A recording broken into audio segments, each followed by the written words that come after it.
Hello guys, welcome to GP academy. Guys, आजपासून आपण daily answer writing practice या सिरीजला सुरुवात करत आहोत, ज्यामध्ये आपण ऑप्शनल अँथ्रोपॉलॉजी यूपीएससीचे 2024 ते 2014 पर्यंतच्या प्रश्नपत्रिका सॉल्व्ह करून घेणार आहोत, ज्यामध्ये पेपर 1 आणि पेपर 2 चा समावेश असेल.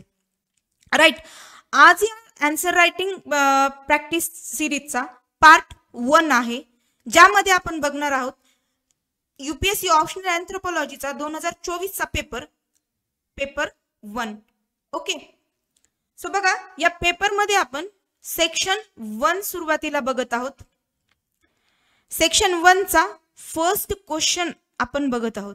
ओके, सो या फर्स्ट क्वेश्चन मध्ये 1, 2, 3, 4 and 5 अशा 5 नोट्स दिलेल्या आहेत, ज्याच्यावरती आपल्याला 150 शब्दांमध्ये नोट्स लिहायचे आहेत आणि प्रत्येक नोट्सला 10 मार्क दिलेले आहेत. म्हणजे हा प्रश्न पहिला जो आहे 50 मार्कांसाठी आपल्याला दिलेला आहे. ओके, प्रश्न पहिल्याचं वेटेज किती आहे? 50 मार्क. राईट, सो आता आपण आन्सर रायटिंगला सुरुवात करूया. बघा, सेक्शन 1 आपण बघत आहोत. सेक्शन 1 मधला पहिला क्वेश्चन आहे, write notes on following about 150 word each. Okay, so there are 5 notes and each notes carry 10 marks. Okay, so value of first question is 50 marks. Okay, so question number first A काय म्हणतोय बघा. Question number first च्या A मध्ये आपल्याला विचारले किंवा सांगायचं आहे ॲट्रिब्यूट्स ऑफ कल्चर, म्हणजे संस्कृतीची वैशिष्ट्ये आपल्याला या ठिकाणी लिहायची आहेत. ओके, सो बघा, यूपीएससी असेल किंवा एमपीएससी डिस्क्रिप्टिव्ह असेल, दोन्ही पेपरला आन्सर रायटिंग मध्ये एक नियम फॉलो करावा लागतो. तो आन्सर रायटिंगचा नियम म्हणजे आपल्याला उत्तराची सुरुवात ही नेहमी इंट्रोडक्शननी करायची असते. आन्सर रायटिंग मध्ये सेकंड पार्ट येतो तो आन्सरची बॉडी, म्हणजे उत्तराचा मेन गाभा, ज्याला आपण डिस्क्रिप्शन म्हणू, आणि उत्तराचा शेवट म्हणजे आपण कन्क्लुजन. ओके, उत्तराचा शेवट ऑलवेज कन्क्लुजननी करायचा असतो. सो या पॅटर्न नुसार आपल्याला जीएस 1, 2, 3, 4 तसंच ऑप्शनलचे दोन्ही पेपर आपल्याला सॉल्व्ह करायचे आहेत. ओके, सो बघा, ॲट्रिब्यूट्स ऑफ कल्चर या उत्तराची सुरुवात करत असताना सगळ्यात आधी आपल्याला ही गोष्ट लक्षात घ्यावी लागेल की हा आपल्याला अँथ्रोपॉलॉजीला विचारलेला प्रश्न आहे, त्यामुळे अँथ्रोपॉलॉजी प्रोस्पेक्टिव्हने आपल्याला याचा आन्सर लिहायचं आहे. बघा, हाच प्रश्न जर जीएस 1 ला विचारला असता तर आपल्या म्हणजे प्रश्नांचं स्वरूप कसं बदललं असतं बघा. Attributes of Harappan culture, attributes of Jorwe culture, attributes of Ahar culture, अशा कल्चरचे आपल्याला टाइप्स विचारले असते किंवा कल्चरचे आपल्याला वैशिष्ट्ये किंवा कॅरेक्टरिस्टिक्स आपल्याला विचारले असते. पण हे अँथ्रोपॉलॉजी प्रोस्पेक्टिव्हने आपल्याला जनरल कल्चर बद्दल काय लिहायचे, माहिती लिहायची आहे. ओके, सो आता इंट्रोडक्शनने आपण उत्तराची सुरुवात करूया. सो इंट्रोडक्शन कसं लिहिणार आहेत आपण? प्रश्न कशा भोवती आहे? प्रश्न आहे कल्चर भोवती. सो इंट्रोडक्शन मध्ये सगळ्यात आधी इंट्रोडक्शन मध्ये काय आलं पाहिजे? What is mean by culture आणि डेफिनेशन ऑफ कल्चर. सो बघूया आपण कल्चर म्हणजे काय. Culture is a social heritage which is given by society to its member. म्हणजे कल्चर एक असं सोशल हेरिटेज आहे किंवा सामाजिक वारसा आहे जो सोसायटीकडून सोसायटीच्या मेंबर्सना दिला जातो. Okay, it is a defined as configuration of a learned behaviour whose component and element are shared and transmitted by the member of particular society.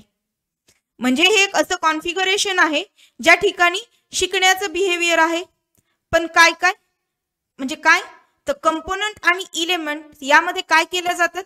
Share केल्या जातात, एका पिढीकडून दुसऱ्या पिढीकडे ट्रान्समिट केल्या जातात.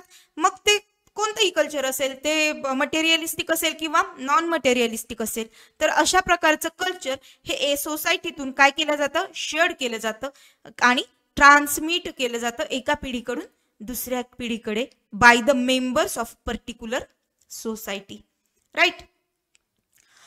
त्यानंतर आपण एक संदर्भ द्यायचे आहेत आपल्याला. यामध्ये एक संदर्भ देऊया. According to Malinowski, social heritage consists of both material and non-material aspect which is inherited from society to the members.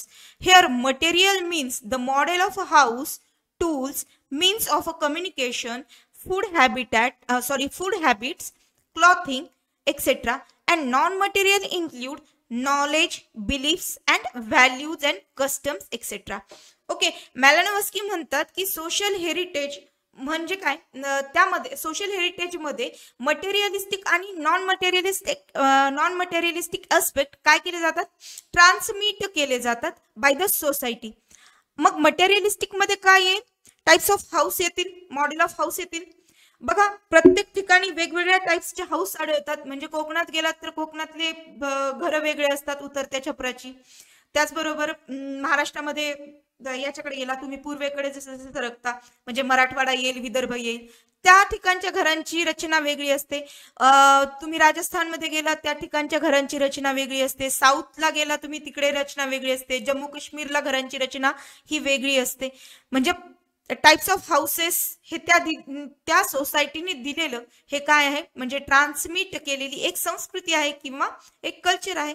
त्याचबरोबर tools, means of communication, food habits. बघा फूड हॅबिट्स पण आपल्याला इंडियामध्ये किंवा इव्हन महाराष्ट्रामध्ये पण फूड हॅबिट्स काय आहेत, प्रत्येक ठिकाणी हे वेगवेगळे आढळतात आणि ते ज्या त्या सोसायटीने ज्या त्या सोसायटीच्या मेंबर्सना दिलेले ते हे असतात,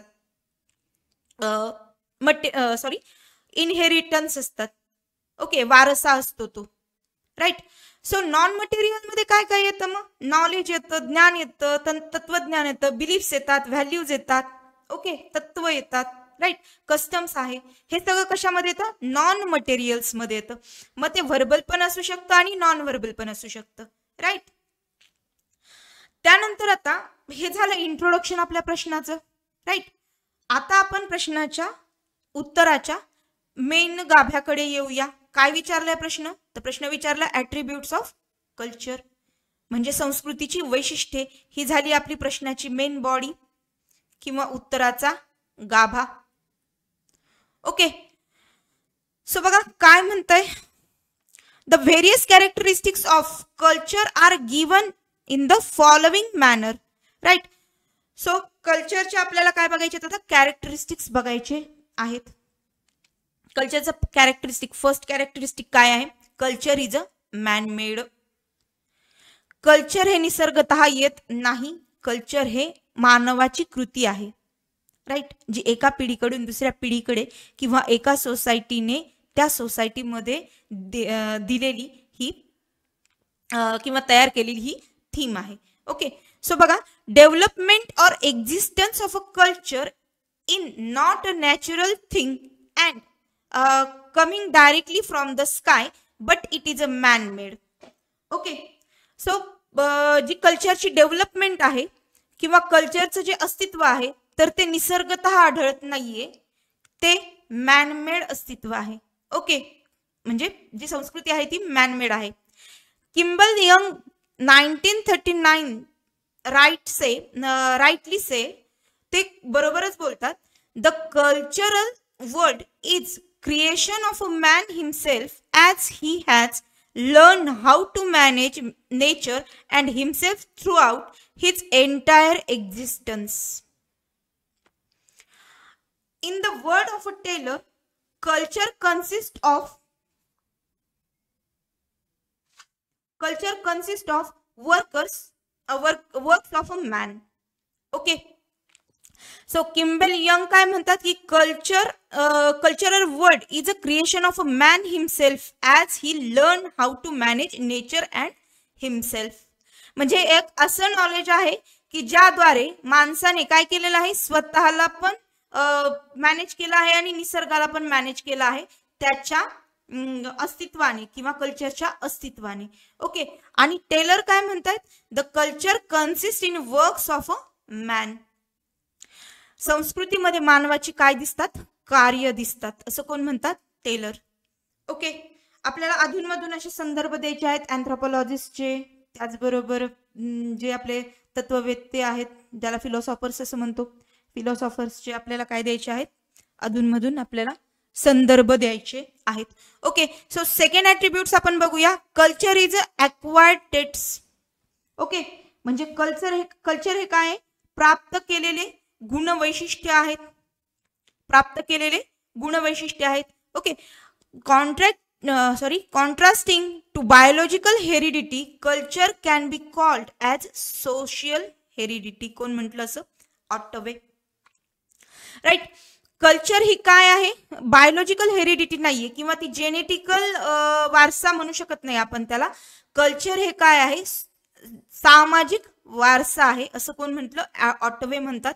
it means the definition says that it is not in at but acquired and learned by the people through the social consist and the interaction, no matter formally or informally, according to Robertson 1992. Robertson काय म्हणतात की त्याच्या संस्कृतीच्या definition वरून आपण असं म्हणू शकतो की ती एक लर्निंग नेचरद्वारे प्राप्त झालेलं एक नॉलेज आहे, जे सोसायटी टू सोसायटी काय होतं, इंटरॅक्ट केलं जातं किंवा देवाणघेवाण केली, सोसायटीतून त्याची देवाणघेवाण केली जाते, मग ती फॉर्मली असेल किंवा इनफॉर्मल असेल. राईट, सो त्यानंतर बघा, culture is that which individual group and the societies produce and acquire in order the function effectively. जर कार्य प्रभावीपणे करायचं असेल तर कल्चर हे काय आहे, इंडिव्हिज्युअल आणि ग्रुप सोसायटी कडून प्रोड्यूस केलेलं एक काय आहे, माध्यम आहे. राईट, त्यानंतर बघा, culture is a distinct entity. म्हणजे कल्चर आहे ते प्रत्येक ठिकाणी काय आढळतं, वेगवेगळं आढळतं. म्हणजे सांस्कृतिक विविधता हे कल्चरचं एक मुख्य कॅरेक्टरिस्टिक्स आहे. राईट, सांस्कृतिक विविधता जशी आपल्या भारतामध्ये आहे. राईट, सो बघा, it has a distinctive which make is it vary from place to place. It is varied widely around the globe. Different society of world have their distinct cultural patterns which helps the established different identities of different nation. Every society is characterized by its distinct and unique culture. बघा, culture जे आहे तर ते प्रत्येक ठिकाणी वेगवेगळं आढळतं. Right, हे कल्चरची विविधता किंवा संस्कृतीची विविधता हे एक महत्त्वाचं कॅरेक्टरिस्टिक्स आहे, जे प्रत्येक प्लेस टू प्लेस काय करतं, व्हॅरी करतं. प्रत्येक ठिकाणी ती वेगवेगळी असते. एक्झाम्पलच बघा, आपलं इंडियन कल्चर आहे तर ते प्लेस टू प्लेस काय होतं, व्हॅरी आहे. म्हणजे भारतामध्ये विविध जातीचे, विविध धर्माचे, विविध संस्कृतीचे लोक, म्हणजे खाण्यापासून ते राहण्यापर्यंत, राहणीमानापर्यंत सगळीकडे विविधता आढळते. तरी आपण सगळे इंडियन्स आहोत. सो विविधतेत एकता ही आपली काय आहे, आयडेंटिटी आहे. इंडियन कल्चरची आयडेंटिटी आहे. सो कल्चर म्हणजे काय, so culture established different identity of different nations. Okay, प्रत्येक नेशनची आयडेंटिटी त्याचं काय असते, कल्चर असते. ओके, त्यानंतर बघा, culture is material as well as non material. जसं की आपण मगाशी बघितलंय, कल्चर हे भौतिक पण आहे आणि अभौतिक पण आहे. Right, so culture intangible ideas, custom, traditions, beliefs, etc., along with a tangible object and things created by the human interaction. To the look at an object gives idea about the culture. Human interaction वरून त्याच्या ideas of culture काय येतात, लक्षात येतात. आणि culture हे material पण आहे आणि नॉन मटेरियलिस्टिक पण आहे. ओके, त्यानंतर बघा, पाचवं कॅरेक्टरिस्टिक्स काय आहे, culture is a transmittable. Culture traits are transmitted from one generation to another. This transmission is continuous process. Every generation has freedom to modify cultural heritage and transmit it to coming generation. Okay, so बघा, एका पिढीकडून दुसऱ्या पिढीकडे transmit केलं जातं culture, आणि कल्चरची जी process आहे ती कशी आहे, कंटिन्युअस आहे, आणि प्रत्येक वेळेला नेक्स्ट जनरेशनला ट्रान्सफर करताना त्यामध्ये काही ना काही बदल होत असतो, आणि त्या बदलासहित एका जनरेशन कडून दुसऱ्या जनरेशन कडे कल्चर ट्रान्समिट केलं जातं. ओके, त्यानंतर बघा, एव्हरी कल्चर हॅज युटिलिटी, म्हणजे प्रत्येक संस्कृतीला उपयुक्तता आहे. Right.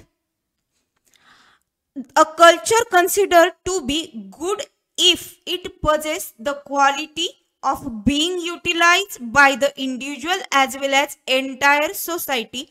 It should be ideal for the groups.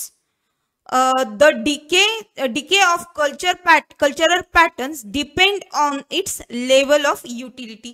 So या ठिकाणी कल्चरची किंवा संस्कृतीची उपयुक्तता अधोरेखित केली आहे.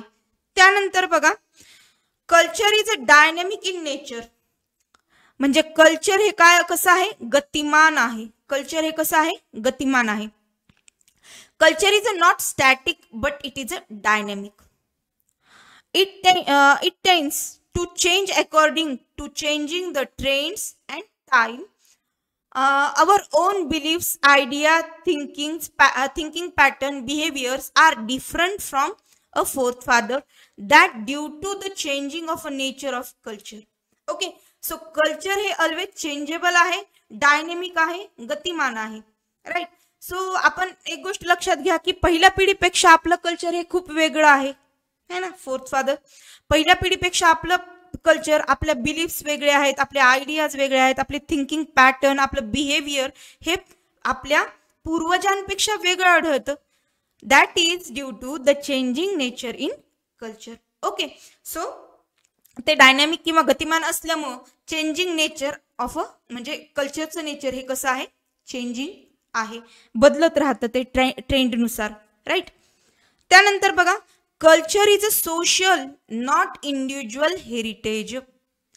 कल्चर हे काय आहे, नॉट इंडिव्हिज्युअल प्रोडक्ट आहे, हे स्वतःचं प्रोडक्ट नाहीये, हे सोशल प्रोडक्ट आहे, which being shared bye the members of the group. Okay, again society. त्यानंतर बघा, 9th attributes. Culture is a symbolic. Culture transmitted are based on symbol which are exclusive to human being, and symbol are central component of the culture. Right. Symbolic culture. Symbol एखाद्या संस्कृतीचं प्रतिकात्मक त्याला काय म्हणू शकतो, ओळख. एखाद्या संस्कृतीची प्रतिकात्मक ओळख हीच काय असते, कल्चर इज, म्हणजे कल्चर सिम्बॉल हे त्याचं कल्चर असतं. राईट. जसं आपण महाराष्ट्रीयन आहेत, सो भगवा झेंडा, केशरी या झेंडा आपलं काय एक सिम्बॉल आहे आपल्या कल्चरचा. राईट. सो महाराष्ट्रीयन आहेत. राईट. त्याचप्रमाणे symbol refers to anything attached with meaning and use for the communication with other. That is language is the symbol of culture which helps to prevention and creation of a culture of the retrospective as well as the prospective analysis. Okay, language हे पण एक काय आहे, symbol आहे. आपण म्हणू शकतो महाराष्ट्र हे मराठी भाषिक आहे. राईट. सो लँग्वेज हे काय झालं, महाराष्ट्राचा सिम्बॉल झाला. सो महाराष्ट्राच्या कल्चरचा लँग्वेज हा एक सिम्बॉल, म्हणजे मराठी हा एक काय झाला, मराठी भाषिक असणं हा एक आपला काय झाला, सिम्बॉल झाला. राईट. सो बघा, आपण ॲट्रिब्यूट्स ऑफ कल्चर पण लिहिलं, म्हणजे मेन बॉडी आपली कंप्लीट झाली आन्सर रायटिंग मध्ये. आता लिहित आहोत आपण कन्क्लुजन, म्हणजे उत्तराचा शेवट. सो बघा, every society has a culture. प्रत्येक सोसायटीला काय आहे, स्वतःचं कल्चर आहे. While some are straight forward, some are intricate. Culture is a trait of homogeneous. Okay, culture हे कशाचं गुणवैशिष्ट्य आहे, होमोजिनसचं वैशिष्ट्य आहे. It is also previous framework for dealing with the problems that impact people around the world. There are numerous civilisation, each valuable in its own प्रत्येकासाठी आपापलं culture किंवा प्रत्येक सिव्हिलायझेशनसाठी आपापलं कल्चर हे इम्पॉर्टंट आहे, व्हॅल्युएबल आहे. Every person is a product of a culture in which he lives. आपण ज्या सोसायटीमध्ये आहोत त्या सोसायटीचे आपण एक प्रोडक्ट आहोत, कल्चरल प्रोडक्ट आहोत. Right. So I hope guys ही नोट्स तुम्हाला व्यवस्थित समजली असेल. ओके, आता सेक्शन 1 मधली ए नोट आपण बघितली, जी आपण 10 मार्कांसाठी लिहिली. आता बी नोट काय विचारली आपल्याला? हडप्पन मेरीटाईम ट्रेड म्हणजे हडप्पाकालीन समुद्री व्यापार, याच्यावरती आपल्याला 150 शब्दांमध्ये एक नोट लिहायची आहे आणि ती 10 मार्कांसाठी आपल्याला विचारली आहे. ओके, सो बघा इथंही आपल्याला काय करायचं आहे. आता आधी सगळ्यात आधी इंट्रोडक्शन, त्यानंतर बॉडी म्हणजे डिस्क्रिप्शन, त्याचबरोबर कन्क्ल्युजन. ओके, याच पॅटर्नने आपल्याला याचं हे आन्सर लिहायचं आहे. सो काय विचारले? हडप्पन मेरीटाईम ट्रेड. सो इंट्रोडक्शन कशावर असलं पाहिजे? हडप्पावरती असलं पाहिजे किंवा हडप्पन सिव्हिलायझेशन वरती असलं पाहिजे. राईट. सो हडप्पन इंट्रोडक्शन मध्ये आपण लिहिणार आहोत. The Indus valley civilization also known as Harappan civilization. Okay, Sindhu संस्कृतीलाच आपण काय म्हणतो? हडप्पन सिव्हिलायझेशन असं म्हणतो. Was bronze age civilization that existed in present day region of Pakistan and northwest India around 3300 to 1300 before Christ era. Okay, ख्रिस्तपूर्व 3300 ते 1300 वर्षापूर्वी आत्ताचं जे पाकिस्तान आहे आणि आत्ताचा जो नॉर्थ वेस्ट इंडिया आहे त्या ठिकाणी हडप्पन सिव्हिलायझेशन उदयाला आलं होतं. अप्रॉक्सिमेटली 2000 वर्ष हडप्पन सिव्हिलायझेशन काय होत होतं? डेव्हलप होत होतं. ओके, त्यानंतर हे झालं छोटंसं हडप्पनचं इंट्रोडक्शन. आता हडप्पन मेरीटाईम ट्रेड बद्दल आपण थोडंसं बघूया. The Harappan were known for their long distance trade network which extended across much of ancient India.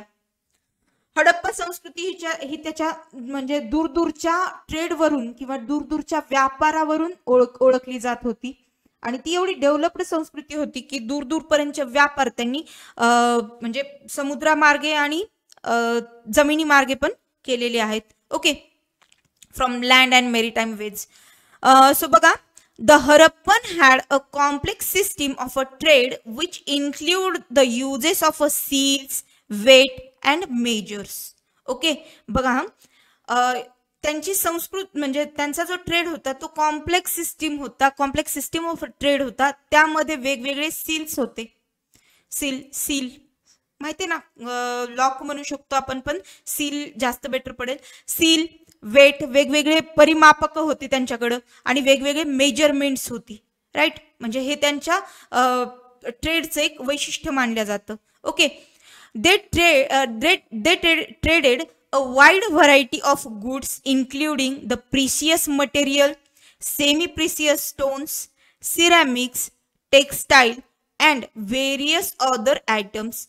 The Harappan trades with Mesopotamia and Persian Gulf region, Central Asia and the Iranian plateau. Okay, बघा त्या काळात सुद्धा हडप्पा संस्कृती म्हणजे हडप्पन लोक जे होती ते मेसोपोटामिया, पर्शियन गल्फ, त्याचबरोबर सेंट्रल एशिया आणि इराण या ठिकाणी सुद्धा काय करत होती? व्यापार करत होती. They also had a trade link with the ancient civilisation of Egypt and Sumer. Right, असे काही पुरावे सापडले आहेत की इजिप्त आणि सुमेरशी सुद्धा त्यांचे ट्रेड रिलेशन होते. राईट, त्यानंतर बघा आर्किओलॉजिकल इव्हिडन्स. आता इव्हिडन्स देणं, कारण आपल्याला इथं आता हवेत बोलून चालणार नाही, इव्हिडन्स पण दिले पाहिजेत आपल्याला. राईट, सो त्याच्याशिवाय आपलं उत्तर एक बॅलन्सिंग आन्सर होणार नाहीये. Okay, archaeological evidence suggest that the Harappan trades by both land and sea. तर तसे आपल्याला म्हणजे फिजिकल इव्हिडन्स पण आढळलेले आहेत जे आपण नेक्स्ट डिस्कस करणार आहोत. Okay, they are use a network of a trade route that passed through the present day region of Pakistan, north west India and Afghanistan. आपण ज्या मार्गाने आजही पाकिस्तान, नॉर्थ वेस्ट इंडिया आणि अफगाणिस्तानशी ज्या मार्गाने व्यापार करतो तेच नेटवर्क आणि तेच रूट त्यांनी पाडलेले आहेत, म्हणजे हरप्पन लोकांनी पाडलेले आहेत.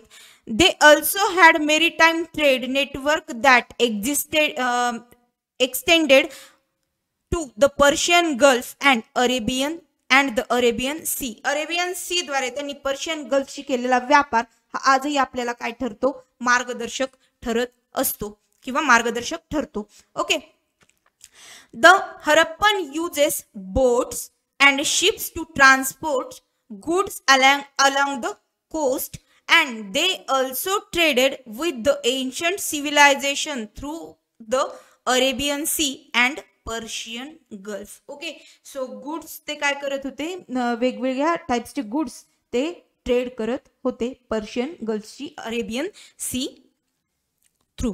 ओके, देन आता हे झालं इंट्रोडक्शन कुणाचं, हरप्पन सिव्हिलायझेशनचं आणि हरप्पन ट्रेडचं इंट्रोडक्शन झालं. राईट, आता प्रश्नाच्या मेन गाभ्याकडे येऊया किंवा आन्सर रायटिंगच्या मेन गाभ्याकडे येऊया. मग आता लिहिणार आहेत आपण बॉडी. ओके, सो बॉडी मध्ये काय लिहिणार आहेत आपण, काय प्रश्नच काय विचारलाय आपल्याला, Harappan maritime trade. Right, so आता हरप्पन मेरीटाईम ट्रेड मध्ये सगळ्यात आधी आपल्याला काय बघायचे, तत्कालीन पोर्ट्स आणि ट्रेड रूट्स कोणते कोणते होते, त्या काळचे रूट्स आणि त्या काळचे पोर्ट्स जे आपण आजही यूज करतो आहोत. Right, the Harappan established several ports along the coastline of the present day in Gujarat and Sindh. Notable ports includes the Lothal. IMP आहे, सेपरेट क्वेश्चन आला याच्यावरती 2022 ला. ओके, त्यामुळे लोथल वरती जास्त भर द्यायचा आहे. त्याचबरोबर Dholavira, सुतकेंडोर. These ports facilitated trade with the distant region such as Mesopotamia, Persian Gulf and the Arabian Peninsula. Okay, so हे पोर्ट्स आहेत, या पोर्ट्सद्वारे कुठे कुठे आपण ट्रेड, म्हणजे ती लोक ट्रेड करत होती, हरप्पन लोक मेसोपोटामियामध्ये, पर्शियन गल्फमध्ये आणि अरेबियन पेनिन्सुलामध्ये हरप्पन लोक काय करत होते, ट्रेड करत होते या मार्गे, या पोर्टवरून.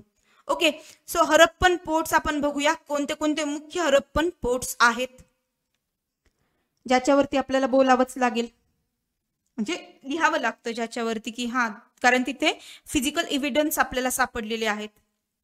ओके, सो बघा, Todio is a small Harappan port on the south western coast of Kutch which afforded shelter to ship plying between the Indus estuary and the Gulf of Cambay in 2nd millennium BC. Okay, इसवी सन पूर्व 2000व्या शतकामध्ये gulf of कॉम्बेशी जो व्यापार झाला तर तो या टॉडियो या पोर्ट वरून झाला. ओके, त्यानंतर बघा, अँड लाखंबल्स are two other ports, sorry, Amra and Lakhanbal. These are two other ports situated near the Jamnagar on northwest coast of the Kathiawar. Right, काठियावाडचं जे जामनगर आहे तिथला जो पोर्ट आहे ते कोणते कोणते, या जामनगर मध्ये कोणते कोणते दोन पोर्ट आहेत, तर अमरा आणि Lakhabawal. Okay, while the Kindarkhera near the Porbandar and Prabhas near the Veraval and Kanjetar near the Kondinar are the main trade route. They are important ensure the port of a late Harappa period and western coast Kathiawar. Okay, म्हणजे हरप्पा उत्तर काळामध्ये म्हणजे ज्याला आपण mature Harappa म्हणू शकतो, अशा पिरियडमध्ये हे सगळे पोर्ट काय झालेले आहेत, जास्त डेव्हलप झालेले आहेत आणि तिथून बाहेर काय झालेलं आहे, व्यापार झालेला आहे. सो ईस्टर्न आणि वेस्टर्न पोर्ट्स पण या ठिकाणी काय केलेले आहेत, मेन्शन केलेले आहेत. त्याच्यानंतर मी तुम्हाला मगाशी म्हणलं होतं की मेन जो आहे नोटेबल पोर्ट हा कोणता आहे, लोथल आहे. सो लोथल वरती आपल्याला लिहावं लागेल. म्हणजे हे जरी पोर्ट्स तुम्ही नाही लिहिले तरी एक वेळ चालेल, पण लोथल पोर्ट तुम्हाला लिहावा लागेल, कारण हा मेन एव्हिडन्स आहे हरप्पन मॅरीटाईम ट्रेडचा. Okay, the earliest and most important sheltered harbor which the Harappan development into the large emporium and services station is the Lothal, situated at the head Gulf of Cambay and history of the Sabarmati and Bhogavati river. It was a warehouse of rich rice, IMP hai, cotton and wheat growing hinterland. Okay, the inhabitants exported agriculture and marine products and important raw materials such as gemstones and metal needed for domestic consumption and for the supplying processing industry, which sustained a large population. Further south Megham and Bhaktrav.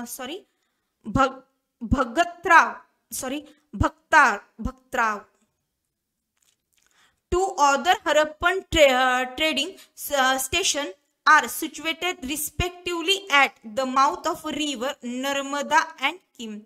Okay, so बघा लोथल जो आहे तर तो warehouse of rich rice मानला जातो आणि त्या ठिकाणाहून लोथल वरून कॉटन, व्हीट आणि राईस हे मेनली एक्सपोर्ट केले जातात. त्याचबरोबर शेवटी ऍग्रिकल्चर सोबतच अदर रॉ मटेरियल पण म्हणजे ट्रेड केले जात होते, ज्याच्यामध्ये मौल्यवान खडे ज्याला जेमस्टोन्स असं म्हणतो आपण, वेगवेगळ्या टाईपचं मेटल आणि डोमेस्टिक कन्झम्पशन म्हणजे चारा पिके पण सप्लाय होत होती. ओके, सो मेनली भोगावती नदी, साबरमती आणि भोगावती रिव्हर ज्या आहेत तर त्याच्या काय म्हणतो आपण एंट्रीलाच हे पोर्ट काय होतं आपल्याला दिसून येतं, राईट. त्यानंतर बघा अजून काय काय अजून काय काय ट्रेड होत होतं. Good trade and cultural exchange. मग बघा फक्त गुड्स ट्रेड होत नव्हतं त्या काळामध्ये, राईट, कल्चरल पण एक्सचेंज होत होतं, right. The Harappan exported a variety of goods including cotton, textile, beads, pottery, agriculture products. In return, they are imported raw material like metal, gemstone and luxury items. Okay, आपण काय देत होतो त्यांना की सगळे ऍग्रिकल्चर आयटम्स किंवा handmade items आपण त्यांना प्रोव्हाइड करत होतो. त्याच बदल्यात आपण काय इम्पोर्ट करत होतो, रॉ मटेरियल इम्पोर्ट करत होतो, मेटल, जेमस्टोन आणि लक्झरी आयटम्स आपण इम्पोर्ट करत होतो किंवा हरप्पन लोक इम्पोर्ट करत होती. Okay, the maritime trade network फॅसिलिटेड not only economic exchange but also cultural interaction. Okay, so culture पण काय करत होतो आपण, देवाणघेवाण, कल्चरची पण, संस्कृतीची देवाणघेवाण त्या ठिकाणी होत होती. कारण आता सकाळच्या फ्लाईटने गेलं आणि दुपारच्या फ्लाईटने परत आलं असं काही प्रकार नव्हता. तिकडे गेलं की 2-2 महिने, 3-3 महिने, 6-6 महिने तिकडे राहावं लागत होतं ट्रेडसाठी. ओके, व्यापारासाठी, कारण दळणवळणाची साधनं नव्हती, येण्या जाण्याला कुठल्याही पद्धतीचं वाहन नसायचं. सो ज्या म्हणजे बोटनी गेलेत तर समुद्रातून म्हणजे महिन्यांचा प्रवास असायचा. त्यामुळं ऑब्विसली कल्चरल इंटरॅक्शन तर होतच होतं, कारण तिकडचं फूड त्यांना खाणं आवश्यक होतं. ती लोक जर व्यापारासाठी इकडे आली तर इकडचं पण फूड त्यांना जेवणं आवश्यक होतं, राईट.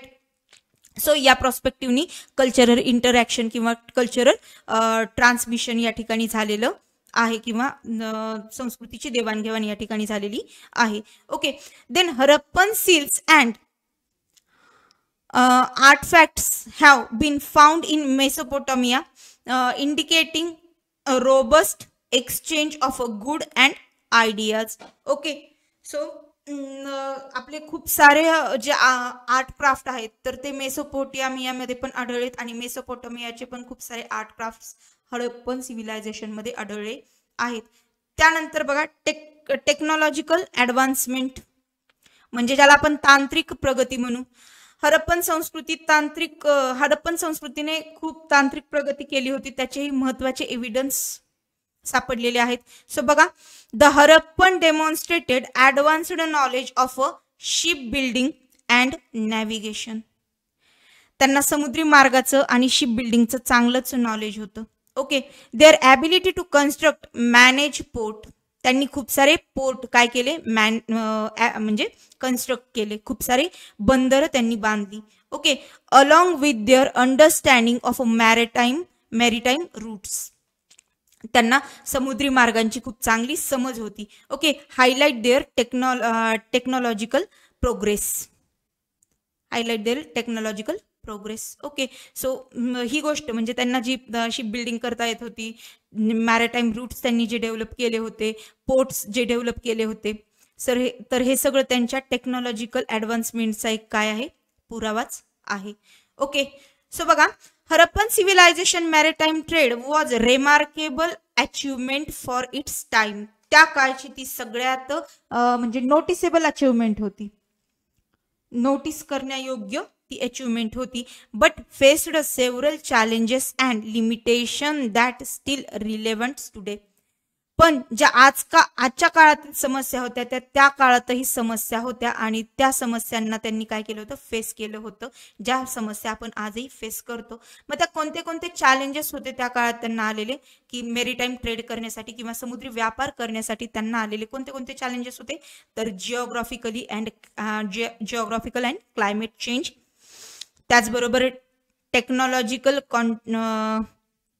कॉन्स्टंट्स, त्याच्यानंतर इकॉनॉमिक अँड पॉलिटिकल फॅक्टर्स जे आजही आहेत, राईट. त्यानंतर इन्फ्रास्ट्रक्चर अँड लॉजिस्टिक्स, तसंच एन्व्हायरमेंटल इम्पॅक्ट. हे आजही आपल्यालाही हे प्रॉब्लेम्स काय होतात, आढळतात. ओके, मग बघा, आता आपला गाभाही पूर्ण झाला, म्हणजे उत्तराची मेन बॉडी लिहून झाली. आता आपल्याला शेवट करायचं उत्तराचा कन्क्लुजनने. ओके, सो बघा, कन्क्लुजन कसं लिहिणार आहेत आपण. The Harappan maritime trade network was testament to their integrity and play the significant role their economic and cultural development. त्या तत्कालीन समुद्री व्यापाराने इकॉनॉमिक आणि कल्चरल डेव्हलपमेंट हरप्पन संस्कृतीची केलेली दिसून येते. ओके, सो बघा, हाही क्वेश्चन आपला कंप्लीट झाला. या क्वेश्चन मध्ये आपण आधी बघितलं हरप्पन सिव्हिलायझेशन बघितलं, त्याचबरोबर हरप्पन मेरीटाईम ट्रेड आपण बघितला. त्यानंतर बॉडीमध्ये आपण हरप्पन मेरीटाईम ट्रेडची वैशिष्ट्य बघितली आणि त्यानंतर आपण लास्टला कन्क्लुजन लिहून उत्तराचा समारोप केला आहे, उत्तराचा शेवट केला आहे. ओके, सो आता बघा, याच्या नंतरचा थर्ड क्वेश्चन जो आहे, सब क्वेश्चन जो आहे तो बघा, हा आहे critical perspective on avoidance and joking relationship. Okay,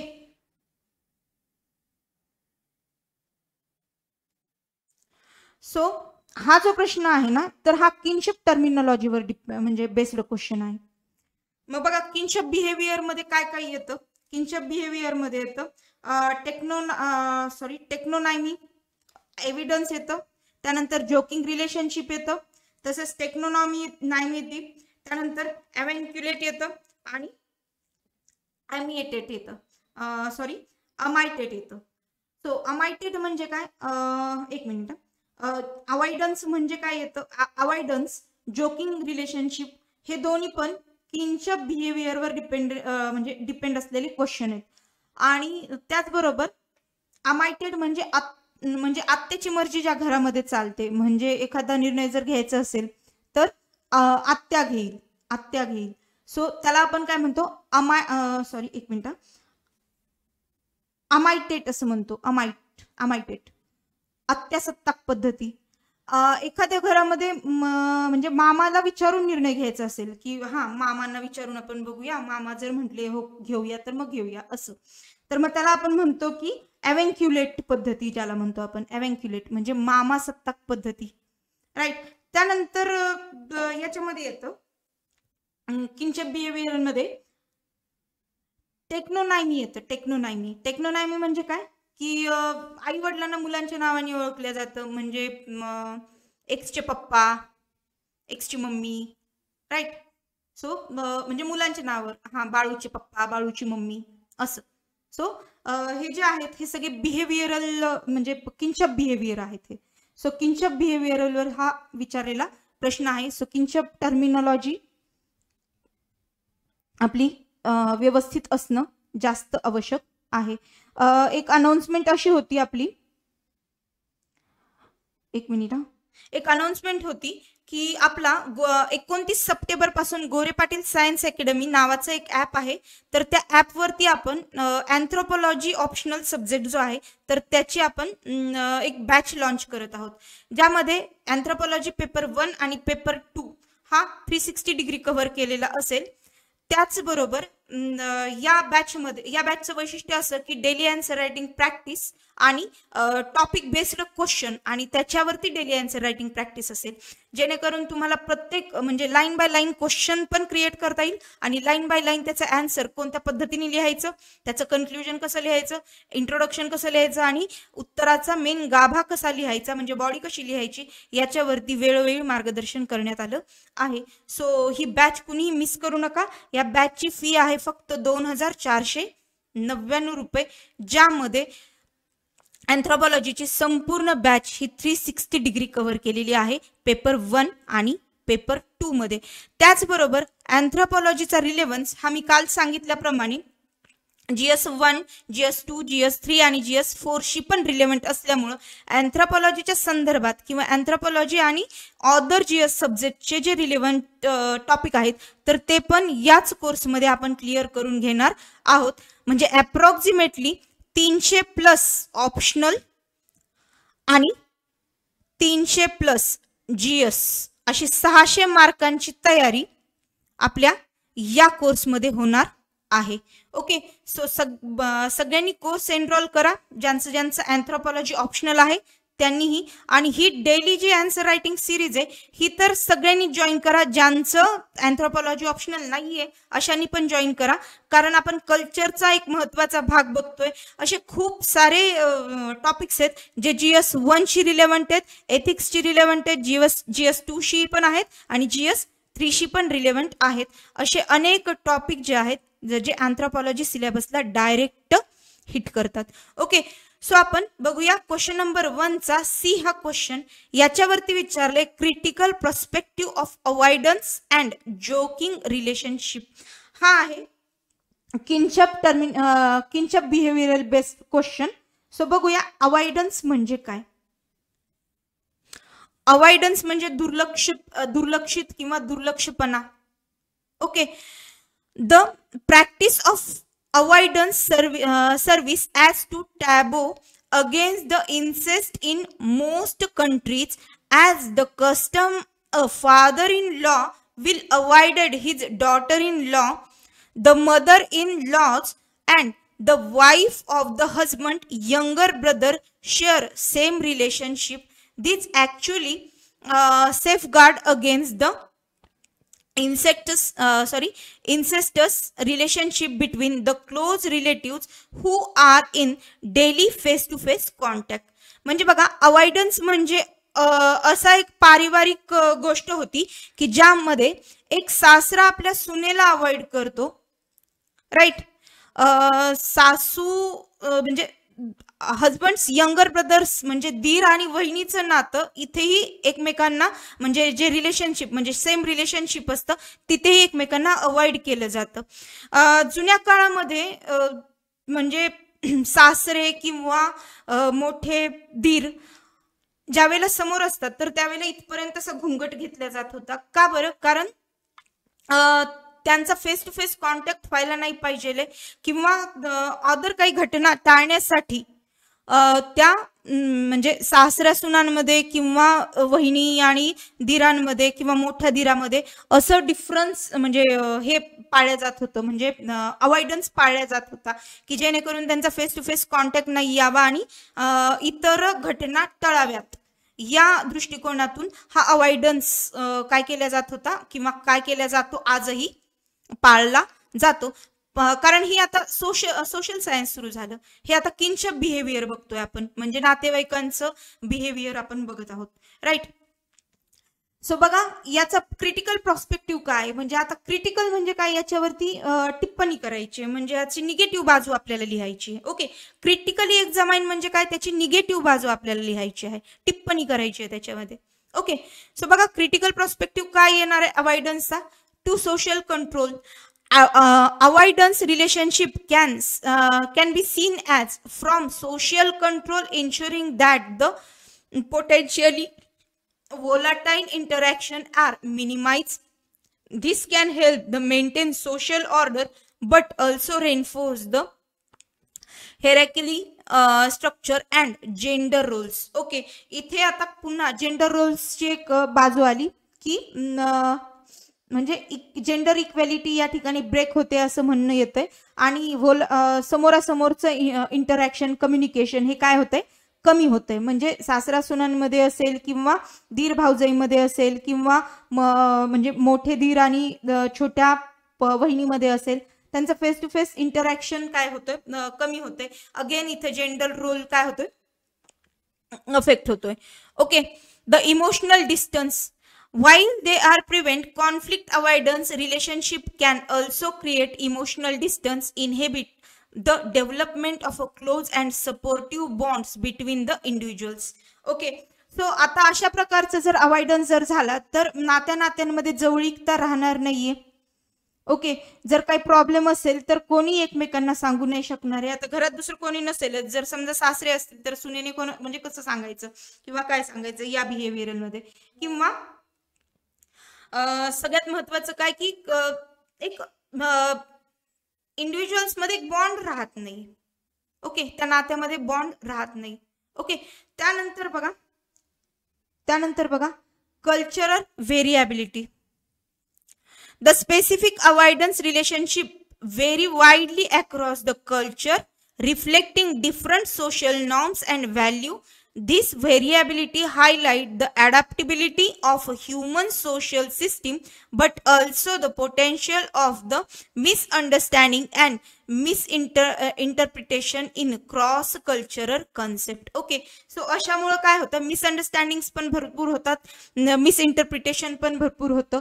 so आणि नॉर्म्स आणि व्हॅल्यूज पण म्हणजे ब्रेकडाऊन होतात. राईट. त्यानंतर याच्यामध्येच आपल्याला सेकंड सब क्वेश्चन विचारलाय. आता आपण अवॉइडन्स बद्दल लिहिलो,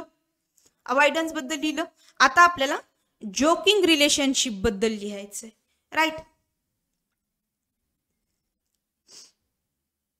सो जोकिंग रिलेशनशिप बद्दल, just as avoidance is a opposite type of a familial utilization so too is this unique and privileged connection enjoyed to putting the other to test through the crude sexual joke. Such relationship a typical existing between the cross cousins, grandparents, kids, between the man and his wife, younger sister, and between the woman, his husband, younger brother, and both tribal and Hindu society contain the humorous interaction. Okay, so आता joking behaviour म्हणजे काय, मोकळेपणाने किंवा एकमेकांची चेष्टा थट्टा मस्करी करणे. ओके, सो हे एक्झॅक्टली अपोजिट कुणाचं आहे, अवॉइडन्सचं आहे. ज्या ठिकाणी बोलणं ही पाप समजलं जातं अशा ठिकाणी इथे काय केली जाते, थट्टा मस्करी केली जाते. मग ती कुणाशी केली जाते, क्रॉस कझनशी म्हणजे आत्या मामांच्या मुलांशी. राईट. आत्या मामांच्या मुला मुलींशी, त्यानंतर ग्रँड पॅरेंट्स, त्यानंतर grand kids, between the man and his wife's younger sister, म्हणजे यंगर सिस्टर, हा लाईक मेहुनी, ओके, साली, तिच्याशी करणारी थट्टा मस्करी, and between woman his husband younger brother, आणि एका बहिणीने तिच्या दिराशी केलेली थट्टा मस्करी. ओके, सो अशा पद्धतीच्या थट्टा मस्करीने या ठिकाणी वातावरण, म्हणजे या ठिकाणचं वातावरण आहे. सो एकीकडे आहे अवॉइडन्स वर आपण बोललो, आणि आता आपण बोलत आहोत जोकिंग रिलेशनशिप वरती. ओके, सो बघा, according to anthropologist, kinship terms are immensely functional and change resistance in a society. In addition to identifying the relations, the phrase also denote the type of a family and criteria for residency, the rules for the descent, and numerous other significant aspect of the social structure. Okay, so social structure आपल्याला या पद्धतीने आढळतं. त्यानंतर बघा critical perspective. आता याचे काय काय निगेटिव्ह इम्पॅक्ट होतात जोकिंग बिहेवियरचे ते बघूया आपण. Social cohesion. Joking relationship can promote the social cohesion by allowing the individual express the affection of the camaraderie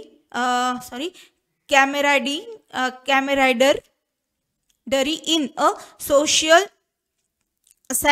sanction manner, and they can also serve the safety values for the social tension.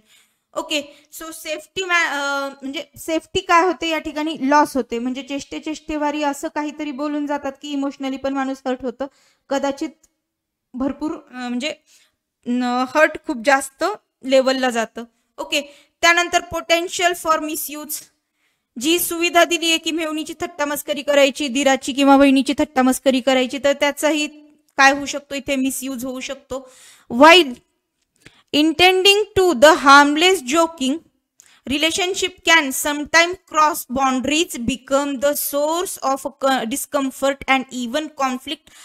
Humor is not well received to the precessive offensive. Okay, अशा पद्धतीने जर misuse झाला तर म्हणजे boundaries पण cross होऊ शकतात जोकच्या, आणि एक कॉन्फ्लिक्ट निर्माण होऊ शकतो, डिस्कम्फर्ट निर्माण होऊ शकतो त्या नात्यामध्ये. राईट. त्यानंतर complementary function, interplay between the avoidance and joking relationship. आता जोकिंग रिलेशनशिप आणि अवॉइडन्स यामधला आपण इंटरप्ले बघूया. म्हणजे हा नाही लिहायचा आहे आपल्याला, बट जस्ट तुमच्या एक्स्ट्रा नॉलेजसाठी हे म्हणजे थोडंसं लक्षात घ्या. बघा, avoidance and joking relationship often coexist within the same social system. एकाच सोशल सिस्टीमच्या ह्या दोन बाजू आहेत. Serving the complimentary function, while the avoiding relationship maintain a social order through the respect and distance, and joking relationship foster the closeness and mitigate tension through the humor. जे avoidance आहे, जो avoidance आहे तर तो respect मॅनरनी दिला जातो, आणि जो जोकिंग रिलेशनशिप आहे तो क्लोजनेस मॅनरनी म्हणजे केला जातो. ओके, सो आता आपल्याला काय लिहायचं, कन्क्लुजन. म्हणजे हा जो भाग आहे ना, हा कन्क्लुजन मध्येच येतो.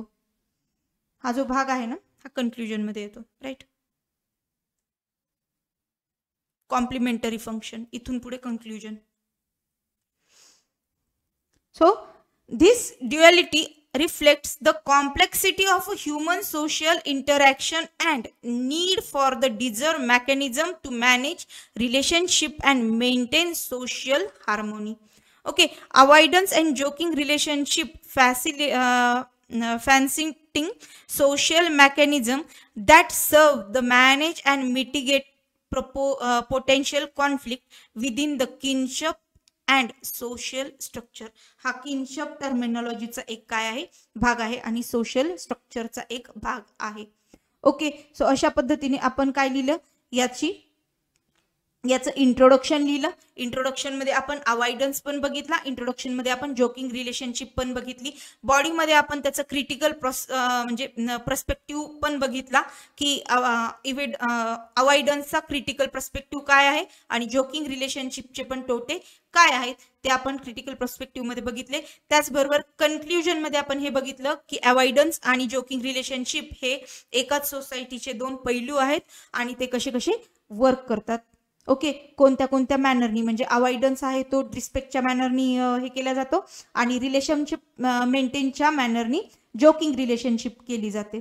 ओके, सो आय होप तुम्हाला हा थर्ड क्वेश्चन पण व्यवस्थित झालेला आहे किंवा समजलेला आहे. काही डाऊट असतील तर कमेंट सेक्शन मध्ये नक्कीच विचारून घ्या. ओके, त्यानंतर आता बायोलॉजीचा पार्ट आपला सुरू होतो.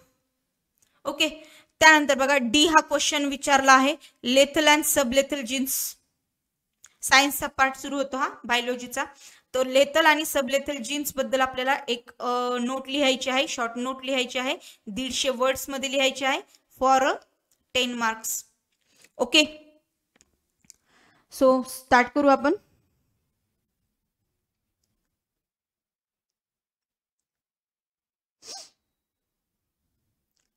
मी काल अँथ्रोपॉलॉजीचा सिलेबस पण डिकोड केला आहे, तो सगळ्यांनी बघून घ्या. इन डिटेल सिलेबस डिकोड केला आहे, बायलिंग्वल आहे, मराठीतून पण दिलेला आहे आणि इंग्लिशमधून पण दिलेला आहे, जेणेकरून मराठी मीडियमच्या मुलांनाही तो व्यवस्थित समजून जावा. बऱ्याच विद्यार्थ्यांनी आन्सर रायटिंगची भाषा ही मराठी म्हणजे मराठी निवडलेली आहे. सो मराठीतल्या म्हणजे मराठी माध्यमातून उत्तर जे विद्यार्थी लिहित आहेत त्यांच्यासाठी पण हा सिलेबस आणि ही सिरीज तेवढीच उपयुक्त आहे. ओके, सो क्वेश्चन नंबर 1 मधला आपण डी बघूया, lethal and sublethal jeans. So बघा हा सायन्सचा पार्ट आहे, त्यामुळे प्रिलियमला पण तुम्ही केलाय, जास्त आपण एक्सप्लेन न करता पटपट बघून घेऊया काय काय आहे. सो आता आपल्याला हे पण आन्सर रायटिंग कशामध्ये लिहायचं आहे, आन्सर रायटिंग कशी करायची आहे, इंट्रोडक्शन, त्यानंतर बॉडी आणि नंतर कन्क्लुजन. ओके, इंट्रोडक्शन, बॉडी आणि कन्क्लुजन या पॅटर्न मध्ये आपल्याला आन्सर रायटिंग करायची आहे. सो बघा क्वेश्चन काय विचारलाय आपल्याला, लिथल अँड सबलिथल जीन्स वरती आपल्याला शॉर्ट नोट लिहायची आहे. तर सगळ्यात आधी आपण लिथल जीन्सची डेफिनेशन लिहिणार आहोत. So lethal genes are those that cause the death of organism when present in certain genotype that is a lethal gene. Okay, कशाशी related, cause of death, right. And sublethal gene are those reduce the viability or fitness of an organism but do not cause the immediate death. Okay, lethal genes cause a death and it is a reduce the viability or fitness. Okay, fitness reduce करतो परंतु immediately death होत नाही. Okay, so lethal and sublethal genes. Lethal and sublethal genes in human genetics मध्ये याचा काय role आहे तो बघायचा आहे आपल्याला. Okay, so lethal inheritance, lethal genes are those cause of death organism when present in certain genotypes. ज्या त्या जीनोटाइप्स मध्ये जर लिथल जीन्स ज्या प्रेझेंट असतात तर त्या कॉज ऑफ डेथ देतात. Okay, the genes can dominant or receives. Okay, so dominant lethal genes आपल्याला बघायचे आहेत, म्हणजे हे डॉमिनंट आणि रिसीव्ज हे जीन्सचे काय आहेत, सॉरी लेथल जीन्सचे टाइप्स आहेत. सो डॉमिनंट लेथल जीन्स म्हणजे काय बघा, a single copy to dominant lethal gene allele the result in death. An example is the Hashimoto's disease, where the present in one copy of the muted gene lead to the disease typically manifesting later in life. Okay, these are dominant lethal genes. Then receive lethal genes म्हणजे बघा, 2 copies of receives, इथे a single copy receives, इथं 2 copy receives. A lethal allele the required for the lethal effect. Example, the cystic fibrosis, where the individual with 2 copies of the muted gene exhibit the disease which can be life threatening. Okay, so आता याचं significance आपण बघूया. Understanding the lethal inheritance help the genetic counselling and managing genetic disorder. It is also aids the studying population genetic and evolutionary biology. कुठे म्हणजे कोणता काय AIDS आहे? The population, studying the population genetic and evolutionary biology मध्ये याचा काय आढळतो? Significance आढळतो, रिलेव्हन्स आढळतो. ओके, त्याचबरोबर चॅलेंजेस अँड लिमिटेशन्स. बघा चॅलेंजेस काय? डिटेक्शन लवकर डिटेक्ट होत नाही, right. Identifying the lethal genes can be challenging and especially if they cause death before birth. लवकर डिटेक्शन याचं होत नाही. आणि ethical concern, genetic testing lethal genes raised the ethical issues particularly regarding the reproductive choice and genetic privacy. म्हणजे social issue याच्यामुळे काय होतात? Create होतात, एथिकल इश्यूज क्रिएट होतात. त्याचबरोबर बघू आपण sublethal inheritance. Sublethal genes are those reduce the viability or fitness of organism but not cause immediate death. Okay, लगे डेथ होत नाही, फक्त तो इम्यून पॉवर कमी करतो, राईट. फॉर एक्झाम्पल बघा, the condition like sickle cell anaemia, where the presence of 2 copies of muted gene significant health issues but immediately lethal. Lethal मध्ये immediately होते. Okay, individual with 1 copy gene carries may some resistance to malaria, illustrating the heterozygote advantage. Okay, आता याचा significance बघू आपण सबलेथलचा. Sublethal genes provide the insight into the balance between genetic disorders, evolutionary advantage. They are important understanding to genetic basis of disease and their impact of population. Impact on population. समजण्यास पटकन काय आहे? सोपं आहे. Okay, आणि आता याचे काय बघायचे आपल्याला? चॅलेंज काय काय आहेत? तर बघा, variable expression. The effect of sublethal genes can vary widely among the individuals, complicating diagnosis and treatment. याची डायग्नोसिस आणि ट्रीटमेंट ही काय आहे? खूप जास्त कॉम्प्लिकेटेड आहे.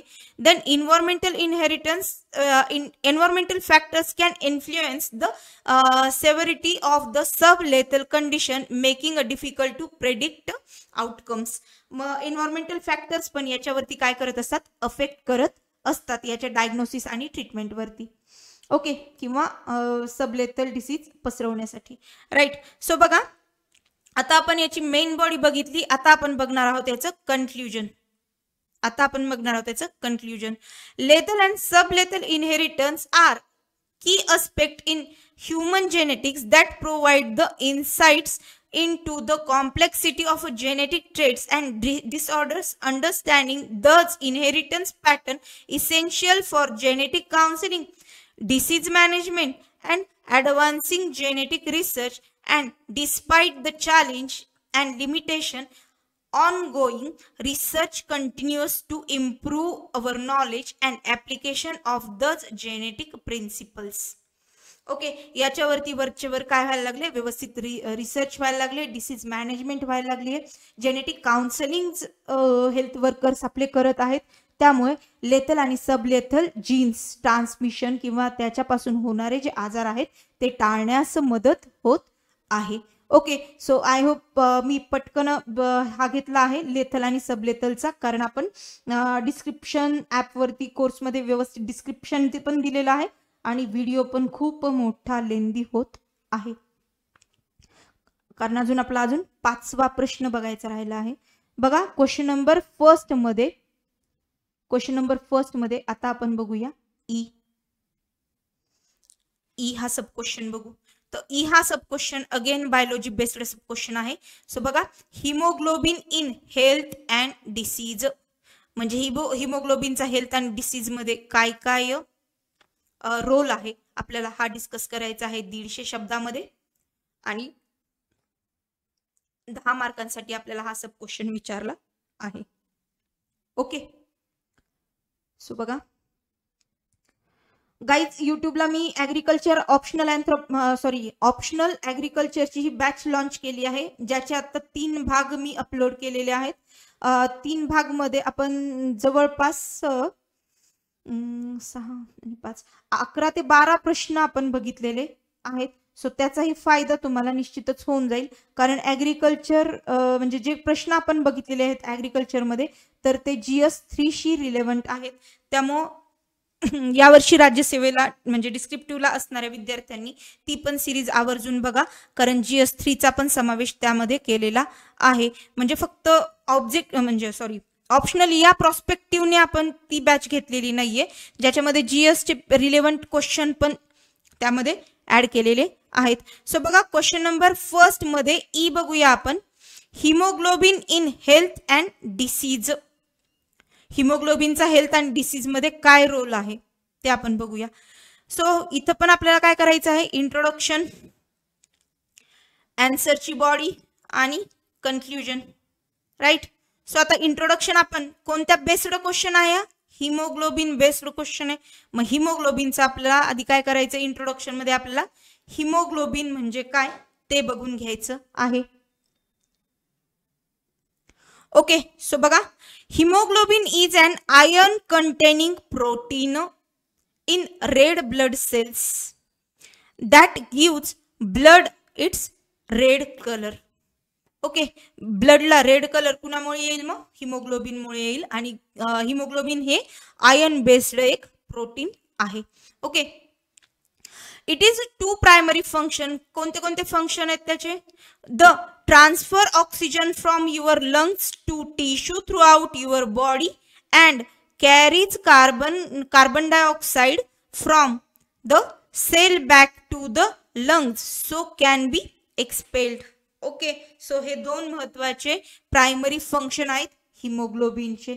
सो बघा, रोल इन हेल्थ, हेल्थ मध्ये काय रोल आहे, हेल्थ मध्ये पहिला रोल आहे तो oxygen transport. Haemoglobin binds to oxygen in the lungs and release in the tissue, ensuring that the cell receives the oxygen necessary for the metabolism and energy production. Okay, so oxygen काय करतो, transport करतो. काय transport करतो, oxygen म्हणजे haemoglobin काय करतो, oxygen transport करतो. कुठे, in lungs and release in the tissue. Lungs मधून ऑक्सिजन आणि कुठे रिलीज करतो, तो टिश्यू मध्ये रिलीज करतो. ओके, त्यानंतर बघा, कार्बन डायऑक्साइड ट्रान्सपोर्ट. बघा, ऑक्सिजन ट्रान्सपोर्ट पण, कार्बन डायऑक्साइड ट्रान्सपोर्ट पण. It is also help in transporting carbon dioxide, a waste product of metabolism. Okay, from the tissue back to the lungs for exhalation. Okay, exhale करताना काय होतं, carbon dioxide transport करतो. Okay, त्यानंतर बघा, buffering capacity. Haemoglobin acts as a buffer helping to maintain pH balance of a blood. ब्लडचं pH balance कोण maintain करतं, haemoglobin maintain करत असतं. Okay, behind the hydrogen ions, right. So हे झाले हेल्थ मध्ये त्याचा हिमोग्लोबिनचा काय काय रोल आहे. आता डिसीज मध्ये हिमोग्लोबिनचा काय काय रोल आहे, म्हणजे हिमोग्लोबिन कमी असल्यामुळे कोणते कोणते डिसीज होतात. First is anaemia. मग बघा, कोणते कोणते ॲनिमिया आहेत.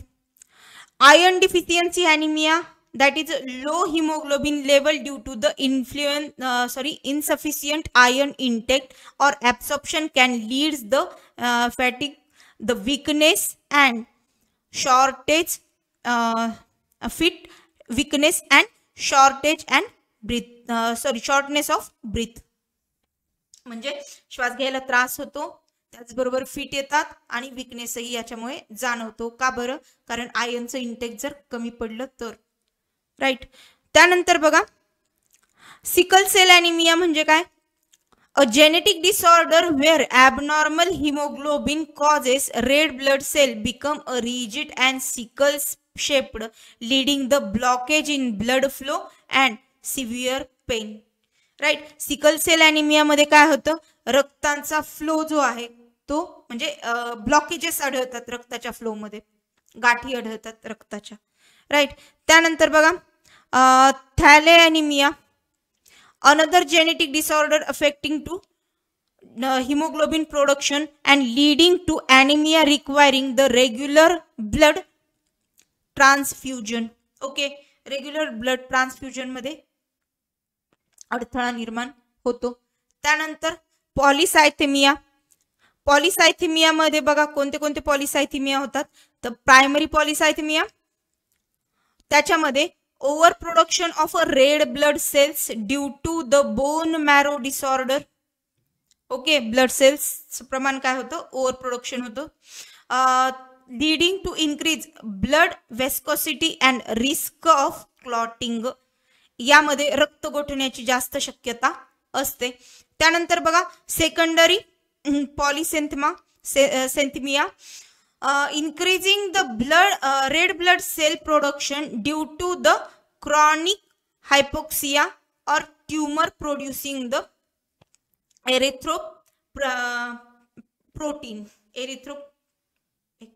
erythropoietin. ओके. त्यानंतर बघा चॅलेंजेस काय काय आहेत? चॅलेंजेस काय काय आहेत हिमोग्लोबिन म्हणजे मॅनेजमेंट मध्ये? सो डायग्नोसिस चॅलेंजेस बघा हिमोग्लोबिनच्या रोलमध्ये किंवा डायग्नोसिस करण्यामध्ये. Diagnosis and management. Diagnosis challenge, accurate diagnosis challenge of haemoglobin related disorders required to the sophisticated technique like the electrophoretic high performance liquid chromatography and genetic testing. Okay, तर diagnosis challenge यामध्ये भरपूर सारे आढळतात. म्हणजे जे anaemia वगैरे जे होणारे प्रकार आहेत तर त्याचं डायग्नोसिस एक प्रॉपर टेक्निकनी केलं जातं. सो त्या टेक्निकचा आपल्याकडे काय आहे? अभाव असल्यामुळे याचं डायग्नोसिस प्रॉपर होऊ शकणार नाही. जरी म्हणजे डायग्नोसिस झालं तरी त्याची मॅनेजमेंट करणं काय आहे? खूप जास्त डिफिकल्ट आहे. So management is again challenge. Managing